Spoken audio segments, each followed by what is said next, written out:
Hello and welcome to all of you. आज हम इन topics को डिस्कस करेंगे।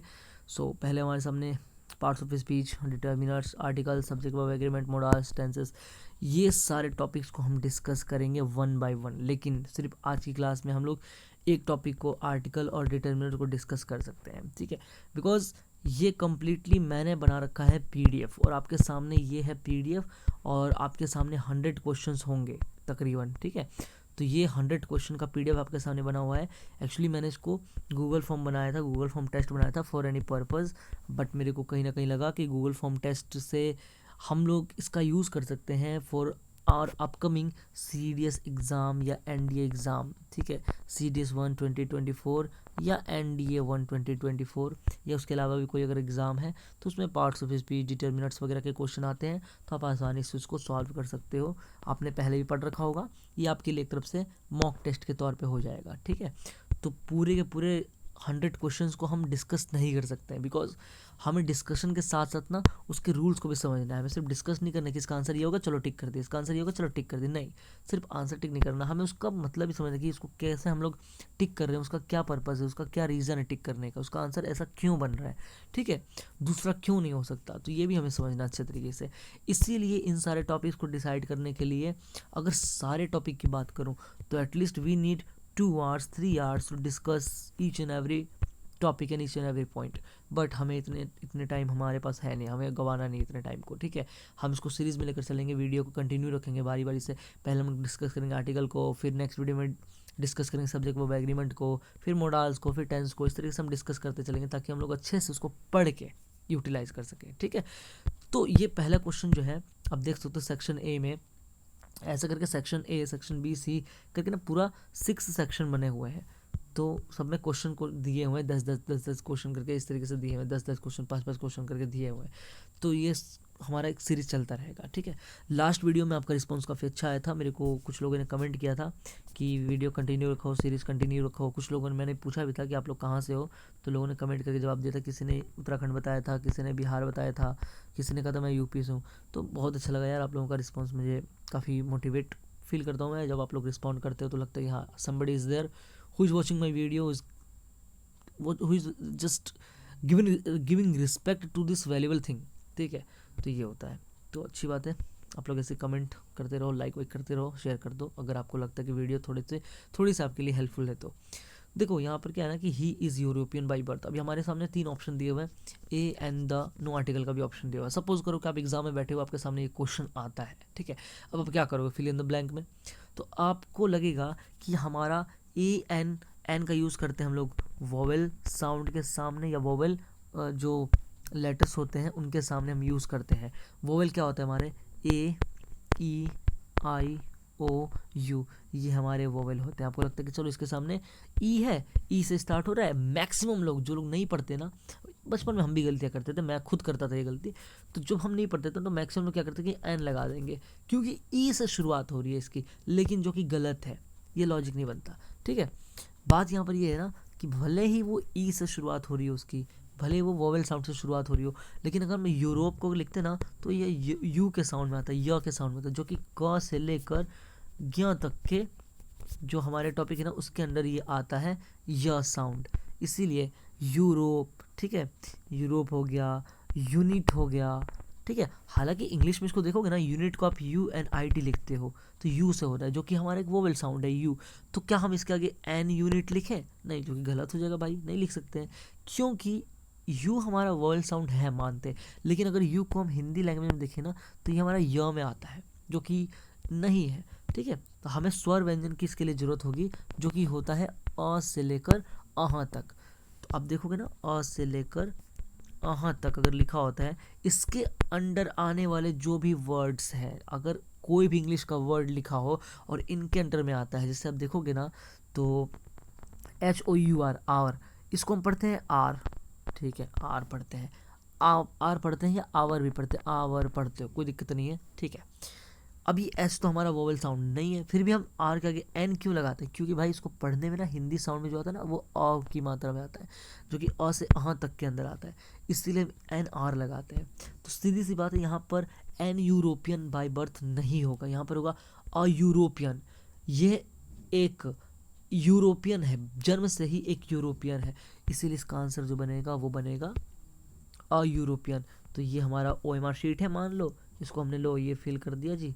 चलो ये हमारा पहला आंसर हो गया, ठीक है, ये हमने फिल कर दिया।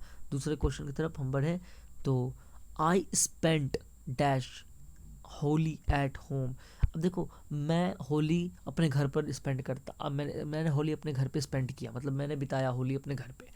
इसके लिए कोई आर्टिकल की ज़रूरत नहीं है भाई, यहाँ पर ना कोई आर्टिकल लगेगा ही नहीं, कोई नीड नहीं आर्टिकल की। अ होली नहीं, एन होली ना, द होली रिक्वायरमेंट है ही नहीं भाई। नो आर्टिकल इसका आंसर होगा, नो आर्टिकल, मतलब आर्टिकल की कोई ज़रूरत ही नहीं है यहाँ पे। थर्ड क्वेश्चन की बात करें तो have you read dash Ramayana. अब यहाँ पर आता है अरामायणा, क्या आपने एक रामायण पढ़ी है? नहीं, सेंस नहीं बनाता। एन रामायणा कोई सेंस नहीं बनाता, द रामायणा या ये सेंस बनाता है, ठीक है। तो ये इन दोनों को हटा दें, ये हमारा सेंस बनाता है, ठीक है। क्यों? क्योंकि रामायणा एक रिलीजियस बुक है, ठीक है, और हम रिलीजियस बुक के सामने द लगा सकते हैं, द लगाना कंपलसरी होता है, जैसे the Bible, the Quran, the Bhagavad Gita, the Ramayan, इस तरीके से द लगा सकते हैं, द लगाना कंपलसरी होता है। द हमारा क्या होता है? द हमारा होता है डेफिनेट आर्टिकल। अगर आपने आर्टिकल बिल्कुल भी नहीं पढ़ा है ना तो भी कोई दिक्कत नहीं, थोड़ा थोड़ा समझ जाओगे आप, ठीक है। बाकी मैं तो लेक्चर लेकर आऊँगा, एक वीडियो बनाऊँगा आर्टिकल के ऊपर पूरा कंप्लीटली एक एक चीज़ कि द क्या है, ए एन क्या है, कहाँ पर इसका यूज़ होता है, उसके रूल्स को हम समझेंगे, ठीक है। बट स्टिल यहाँ पर ये समझा दूँ कि द हमारा एक डेफिनेट आर्टिकल होता है और द का यूज़ बहुत ही सोच समझ कर बहुत कई जगहों पर लगाया जाता है, इसके पीछे रूल होता है, ठीक है, फंडामेंटल चीज़ें होती हैं। तो यहाँ पर आपको ध्यान रखना है कि आपके सामने ये क्वेश्चन, मान लो CDS एग्जाम या इंडिया में आप एग्जाम हॉल में बैठे हो और आपके सामने क्वेश्चन आ गया है, have you read dash Ramayana, तो आप अ और एन का इस्तेमाल नहीं करोगे, आप वहाँ पर द का इस्तेमाल कर सकते हो। क्यों? क्योंकि द का इस्तेमाल हम कर सकते हैं डेफिनेट आर्टिकल, द का इस्तेमाल हम रिलीजियस किताबों के सामने हम इस्तेमाल कर सकते हैं, रिलीजियस बुक के सामने हम द का इस्तेमाल कर सकते हैं, बिल्कुल वैलिड है ये, ठीक है। इवन रूल में भी लिखा हुआ है बुक्स में, ठीक है। नेक्स्ट क्वेश्चन की ओर बढ़े। I have dash 1 rupee note, a 1 rupee note and the, क्या लगे, क्या लग सकता है आपको? देखो ONE 1, ठीक है, 1 को अगर हम हिंदी में देखें तो ना 1, ठीक है। 1 को हिंदी में लिखने पर ये 1 आ रहा है, तो क्या ये अ से अ तक की मात्रा में आ रहा है? बिल्कुल नहीं आ रहा है। हमने कहा था अ से अ तक के आने वाले में जो भी लिखा होता है वो हमारा कहलाता है, उसके आगे लगता है हमारा एन, जो वोवेल साउंड प्रोड्यूस करता है, ठीक है। इसीलिए यहाँ पर अ का इस्तेमाल नहीं हो, यहाँ पर एन का इस्तेमाल नहीं होगा। भले ही लग रहा हो कि ओ है तो ओ हमारा वोवेल साउंड होता है, उसके आगे एन लगा दे रहे हैं, नहीं, यहाँ पर एन का इस्तेमाल नहीं होगा। यहाँ पर इस्तेमाल होगा अ 1 रुपीज़ नोट। मेरे पास एक रुपये का नोट है, मेरे पास एक रुपये का, सॉरी आर यहाँ पर है ना, 1 रुपये का नोट है मेरे पास, एक रुपये का नोट है, ठीक है। तो it is the correct answer. If I go head, थोड़ा सा यहाँ पर इसको मिटा दूँ मैं, ये दोस्त अपना, ये इसका आंसर हो गया अ 1 rupee note. If I go head, next question, she is dash only person who can help you.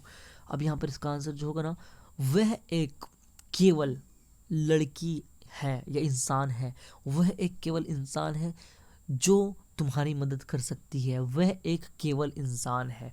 She is only one person, वह केवल इंसान है। तो वह केवल इंसान है थोड़ा बोलने में अजीब लग रहा है, वियर्ड लग रहा है, इसीलिए हम यहाँ पर अ का इस्तेमाल कर सकते हैं या ए का इस्तेमाल कर सकते हैं। She is a only person, अच्छा ए का इस्तेमाल हम लोग एक के तौर पे भी कर सकते हैं, ठीक है। डिटर्मिनर के अंदर एक रूल है, उसमें कहा जाता है कि ए का इस्तेमाल आप एक के तौर पे कर सकते हो, ठीक है। तो अ का इस्तेमाल आप ए के तौर पे कर सकते हो। तो she is a only person who can help you, वही एक लौती एक लड़की ऐसी है जो तुम्हारी मदद कर सकती है, okay. If I go ahead next, Manya gave me dash information I needed. Manya gave me dash information. अच्छा देखो, द का इस्तेमाल हम लोग एक जगह और करते हैं, रूल को समझ लो अच्छे से, अगर कॉपी लेकर नहीं बैठे तो लिख लो इसको कहीं, स्क्रीनशॉट ले लेना। द का इस्तेमाल हम वहाँ पर भी करते हैं जहाँ पर उस चीज़ के बारे में, उस सब्जेक्ट या ऑब्जेक्ट के बारे में वी हैव ऑलरेडी डिस्कस्ड, हमने उसके बारे में डिस्कस कर लिया है, ठीक है, वहाँ पर हम द का इस्तेमाल करते हैं। जैसे आई सॉ द डॉग, मान लो एग्जाम्पल लिख रहा है, आई सॉ द डॉग, ठीक है, मैंने उस कुत्ते को देखा, विच बाग्ड ऑन मी, जिसने मेरे पे भौंका, ठीक है। I saw the dog which barked on me, ठीक है। I saw the person to whom you were talking yesterday, मैंने उस इंसान को देखा जिससे तुम कल बात कर रहे थे। तो द का इस्तेमाल हम लोग वहाँ पे करते हैं, हम लोग द का इस्तेमाल वहाँ पर भी करते हैं जहाँ पर लिसनर और स्पीकर दोनों अवेयर होते हैं, तो वहाँ पर हम द का इस्तेमाल करते हैं। उसके अलावा द का इस्तेमाल हम लोग रिलीजियस बुक के सामने भी करते हैं, बिल्कुल अभी ऊपर बताया मैंने आप लोगों को, लास्ट की वीडियो में मैंने आपको बताया था द का इस्तेमाल कहाँ पे करता है, तो लास्ट की वीडियो भी एक बार देख लेना, उसमें काम आ सकता है। तो Manya gave me the information, देखो इन्फॉर्मेशन हमारा जो कि एक नाउन है, कौन सा नाउन इन्फॉर्मेशन, इन्फॉर्मेशन हमारा एक एब्स्ट्रैक्ट नाउन है, ठीक है। जैसे अब नाउन की पहचान कैसे करनी है, जितने भी वर्ड TION, ठीक है, NESS, उसके अलावा ITY, उसके अलावा NESS हो गया, उसके अलावा SSION करके जो वर्ड ख़त्म होते हैं ना, इसके अलावा भी कुछ वर्ड होते हैं, कीवर्ड्स होते हैं, जिनको हम देख सकते हैं कि लास्ट में अगर इससे ख़त्म हो रहे हैं ना, तो हम ये समझ जाते हैं कि ये हमारे सारे हैं एब्स्ट्रैक्ट नाउन, SSION से ख़त्म होने वाले, ITY से ख़त्म होने वाले, नेस से ख़त्म होने वाले, TION से ख़त्म होने वाले सारे हमारे एब्स्ट्रैक्ट नाउन कहलाते हैं। जैसे एग्जांपल दिखाऊं, CAUTION कॉशन, ये हमारा नाउन है। उसके अलावा एक और नाउन दिखाऊं, क्यूटनेस, क्यूट हमारा एडजेक्टिव होता है, NES लग गया तो ये नाउन बन गया क्यूटनेस। उसके अलावा और नाउन दिखाऊं, कैसे IT वाला दिखाता हूँ, IT वाला, जैसे यूनिटी इज स्ट्रेंथ, सुना है ना, यूनिटी हमारा, यूनिटी ही शक्ति है, तो यूनिटी ITY से ख़त्म हो रहा है, ठीक है। उसके अलावा और क्या बताऊँ, और SSION, तो एडमिशन में देखोगे SSION, एडमिशन हो गया, सेशन हो गया, ठीक है, उसका प्रोसेशन हो गया, ये सारे हमारे क्या कहलाते हैं, ये सारे हमारे कहलाते हैं एब्स्ट्रैक्ट नाउन। एब्स्ट्रैक्ट नाउन क्या होते हैं, जो TION, ठीक है, NESSITY, उसके अलावा अभी जस्ट बताया मैंने SSION, इससे ख़त्म होने वाले सारे वर्ड्स हमारे नाउन के अंदर आते हैं, वो हमारे एब्स्ट्रैक्ट नाउन कहलाते हैं, ठीक है।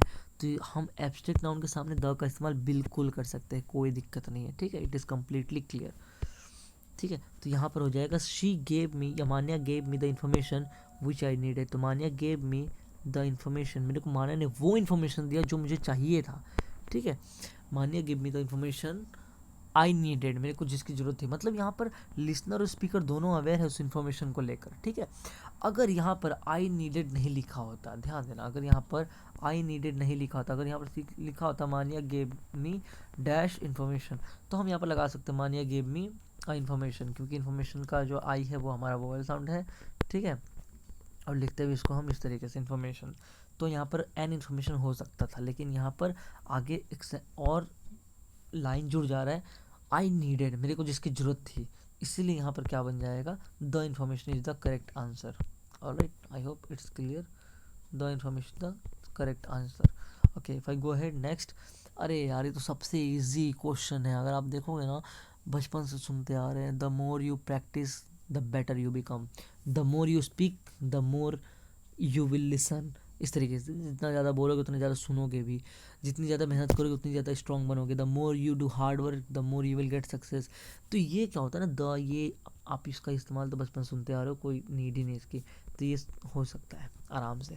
इसलिए भाई कभी कभी ना रीडिंग बहुत ज़रूरी होती है यार, रीडिंग ना बहुत ज़रूरी है, मेरी बात मानो तो रीडिंग करने की हैबिट लगा लो आप लोग, ठीक है। मैं बुक रीडिंग करता रहता हूँ, मेरे को आदत है बुक रीडिंग करने की, और आज से नहीं, जब मैं प्रिपरेशन करता था बहुत पहले, तब भी मैं बुक रीडिंग पहले से ही करता था, मेरी आदत लग चुकी थी बुक रीडिंग, मतलब मेरे को ना थोड़ा सा शौक पाल लिया था मैंने कुछ लोगों को सुन के, कि बुक रीडिंग करने से ना लोगों की पर्सनैलिटी बदल जाती है, मेरे को बदलना था, तो मैंने अपने आप को थोड़ा सा डेवलप करने के लिए बुक रीडिंग की। बहुत मज़ा आता है यार बुक रीडिंग करने में, आप एक बुक ख़त्म करोगे ना, उसको, एक वेबसाइट है उस पर जाकर ना आप वहाँ पर ना लॉगिन कर लो, अपनी आईडी बना लो, goodreads.com करके, goodreads.com करके एक आईडी है, वहाँ पर जाओ, जितनी किताबें पढ़ते हो ना उसको अपडेट वहाँ पर करते रहना, कि मैंने आज पेज नंबर इतना पढ़ लिया, पेज नंबर इतना पढ़ लिया, वो आपको बता देंगे कि आप कितने % किताब खत्म कर चुके, 50%, 70%, 80% आपको बताते चलेंगे, वो अच्छा लगता है यार। फिर वो पता क्या होगा, जब आप पूरे ईयर ख़त्म कर लोगे ना किताबों को पढ़ के, तो एट द एंड क्या होता है ना, कि वो पूरे 1 ईयर का एक आपका रिकॉर्ड निकालते हैं कि आपने एक साल में कितनी किताबें पढ़ी। जैसे मेरे 2020 में बताऊँ ना, लॉकडाउन चल रहा था, तो उस समय मैंने बहुत सारी किताबें पढ़ी थी, लेकिन मैंने कुछ किताबों को अपडेट किया था, तो मेरे पास ना 16 बुक्स का वो आया था कि you have read 16 books in your lockdown, मतलब इन 2020। तो मेरे पास 2021 में ये चीज़ आया था, तो काफ़ी अच्छा लग रहा था देखने में। तो ये अपने अपने थोड़ा सा दिलचस्पी होती है अपने अंदर, थोड़ा सा इंटरेस्टिंग होता है। तो बुक रीडिंग बहुत ज़रूरी है। अगर आप तैयारी कर भी रहे हो ना, तो बुक रीडिंग में आपका आरसी के लिए बहुत काम कर देगा। ये रीडिंग कंप्रहेंशन के लिए बहुत ज़रूरी होता है बुक रीडिंग। इससे ना आप एक लॉजिक लगा सकते हो। भले ही आपकी इंग्लिश कितनी भी कमज़ोर हो, थोड़ी सी इंग्लिश डेवलप हो जाती है बुक रीडिंग से। तो पढ़ना इसको अच्छे से, और पढ़ रहे हो तो ज़रूर कमेंट करके बताना कौन सी किताब पढ़ रहे हो अभी। ओके, फिर से हमारे सामने एक नाउन आ गया। अब ये कौन सा नाउन है, ये बताओ तुम, ये कौन सा नाउन है भाई, बता दो। TION से ख़त्म हो रहा है, ये काम तुम्हारा है, तुम कमेंट करके बताना। क्वेश्चन नंबर 8, क्वेश्चन नंबर 8, अगर तुम वीडियो यहाँ तक देख रहे हो ना, तो कमेंट करके पक्का बताना, तो मैं समझ जाऊँगा कि आप लिटरली सीरियस हो CDS एग्ज़ाम के लिए। यू आर लिटरली सीरियस, ठीक है। तो क्वेश्चन नंबर 8 आप बताना कि ये कौन सा नाउन है, ठीक ठीक है। विच नाउन इज़ दिस। ओके, इसके सामने क्या लगेगा, इसके सामने द का इस्तेमाल होगा। The invention of the telephone is the the invention of the telephone changed communication for ever. Telephone का जो इन्वेंशन है ना, उसने कम्युनिकेशन को पूरी तरीके से चेंज कर दिया, हमेशा हमेशा के लिए चेंज कर दिया। तो द इन्वेंशन, तो अब बताना इन्वेंशन कौन सा नाउन है, ठीक है।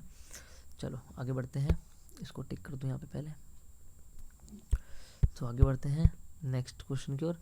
ही doesn't have dash patience to deal with such matters. उसके पास पेशेंस नहीं है, उसके पास क्या नहीं है, उसके पास पेशेंस नहीं है ऐसे ऐसे मैटर, ऐसे मुद्दों से डील करने का। तो यहाँ पर किसी आर्टिकल की ज़रूरत ही नहीं है, सीधी सी बात है। अ पेशेंस नहीं, एन पेशेंस नहीं, द पेशेंस नहीं, कोई रिक्वायरमेंट नहीं है भाई इनकी, तीनों को हटा दो, कोई दिक्कत नहीं है। नो आर्टिकल यहाँ पर, ठीक है भाई, नो आर्टिकल, कोई रिक्वायरमेंट नहीं होती इनकी।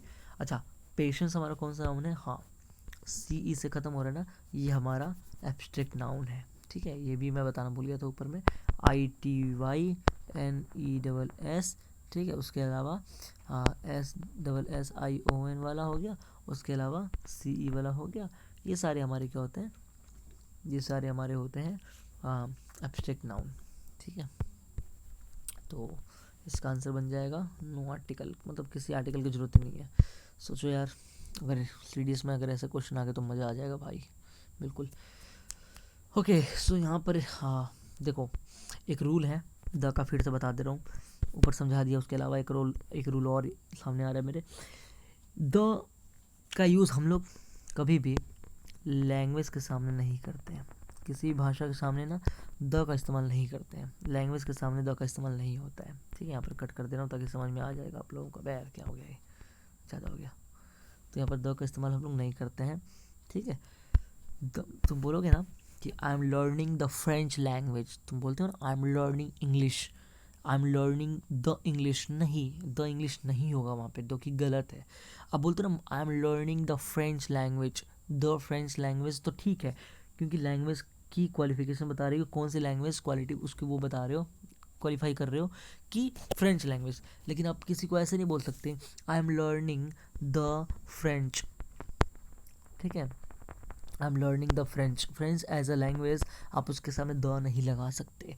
आप नहीं बोल सकते the English is spoken in India, English को भारत में बोला जाता है, द इंग्लिश नहीं लगा सकते दोस्त, क्योंकि इंग्लिश एक लैंग्वेज है और लैंग्वेज के सामने द का इस्तेमाल नहीं होता है, लिख लेना नहीं होता है, नहीं होता है बिल्कुल भी, ठीक है। तो ये हमारे 10 क्वेश्चन थे। अभी आगे आने वाले सीरीज़ में ना आपके सामने क्या होगा, मैं यहाँ पर लिख दे रहा हूँ पहली बात तो, ठीक है। The not use with language, किसी भी लैंग्वेज के आगे द का इस्तेमाल नहीं होता है, ठीक है। अभी देखो सेक्शन बी है ना, इसमें आप लोगों को पार्ट्स ऑफ स्पीच के वो सारे मिलेंगे, ठीक है। तो चैनल को सब्सक्राइब करके रख लेना, आपको पार्ट्स ऑफ स्पीच के वीडियोस मिलेंगे। मतलब इसको पार्ट्स ऑफ स्पीच को मैं डिटेल्ड में अच्छे तरीके से समझाऊंगा, ध्यान देना। CDS 1 2025 है भाई, तुम्हें इसी साल निकालने इस एग्ज़ाम को रिटर्न, कम से कम इंग्लिश में तो बढ़िया नंबर लाने, स्कोरिंग सब्जेक्ट है, तुम्हें अच्छे से तैयारी करनी है, ठीक है, बढ़िया से। तो भाई आज के लिए इतना ही रहेगा, काफ़ी वीडियो लंबी हो गई, 20 मिनट लग गए इसको समझाने में। Thank you so much. Comment कर देना कहाँ से हो आप। ठीक है, बाय।